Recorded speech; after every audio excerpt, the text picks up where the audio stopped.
Shalom Bapak Ibu Saudara yang terkasih, kembali lagi dalam renungan harian kita yang berjudul Hidup dalam Kristus.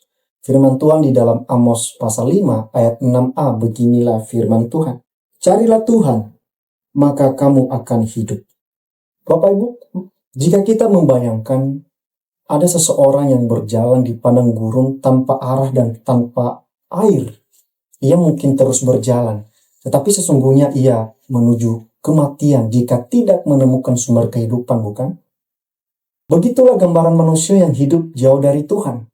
Mereka tampak hidup secara jasmani, tetapi jiwanya kering, kehilangan arah, dan tidak berpengharapan. Dalam dunia yang penuh godaan dan tekanan hidup, banyak orang kehilangan fokus dan berjalan tanpa arah rohani. Namun suara Tuhan terus berseru, "Carilah Tuhan, maka kamu akan hidup." Mari kita lihat di mana Amos adalah nabi yang dipanggil Tuhan untuk menegur bangsa Israel di masa kejayaan mereka secara ekonomi, tetapi sangat rusak secara moral dan spiritual. Mereka rajin beribadah secara lahiriah, tetapi hidup dalam ketidakadilan, penindasan, dan penyembahan berhala. Kita melihat Amos 5, bagaimana seruan Tuhan agar umatnya bertobat dan kembali mencari Tuhan dengan sungguh-sungguh. Bukan sekedar menjalankan agama secara formalitas, tetapi di dalam ayat 6 di mana Tuhan menegaskan bahwa satu-satunya jalan untuk mengalami hidup yang sejati adalah dengan mencari dan hidup di dalam Tuhan. Ayat ini menekankan bahwa hidup sejati tidak ditemukan dalam kekayaan, dalam posisi atau ritual keagamaan, tetapi dalam hubungan yang nyata dengan Tuhan.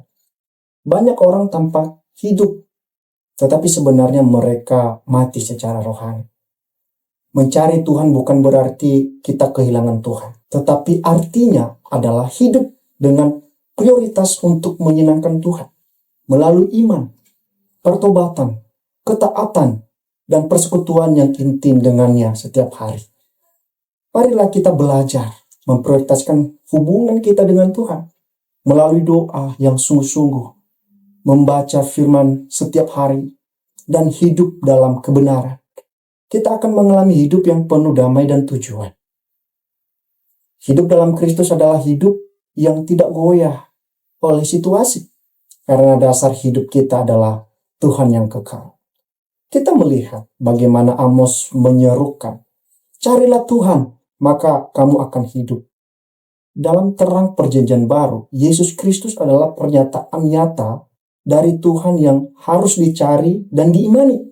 Di mana Yesus berkata, "Akulah jalan dan kebenaran dan hidup." Di mana Yohanes 14 ayat 6, dia katakan begitu. Artinya, hidup sejati hanya ditemukan di dalam Kristus. Nah, di mana kita melihat?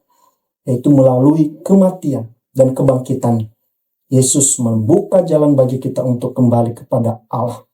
Ia bukan hanya memberi hidup, tetapi dia sendiri adalah hidup. Maka ketika kita percaya dan tinggal di dalam Kristus, kita tidak sekedar hidup, tetapi kita memiliki hidup yang kekal dan kelimpahan. Saudaraku, jangan sampai kita hanya hidup dalam rutinitas agama tanpa mengalami Tuhan secara pribadi. Hiduplah dalam Kristus, tinggal di dalam firman-Nya, berjalan dalam kasih dan kebenarannya. Tanpa Kristus, Bapak Ibu, kita mungkin hidup, tetapi tidak memiliki kehidupan. Dengan Kristus, kita bukan hanya hidup, tetapi hidup dalam kekekalan. Tuhan Yesus memberkati. Amin.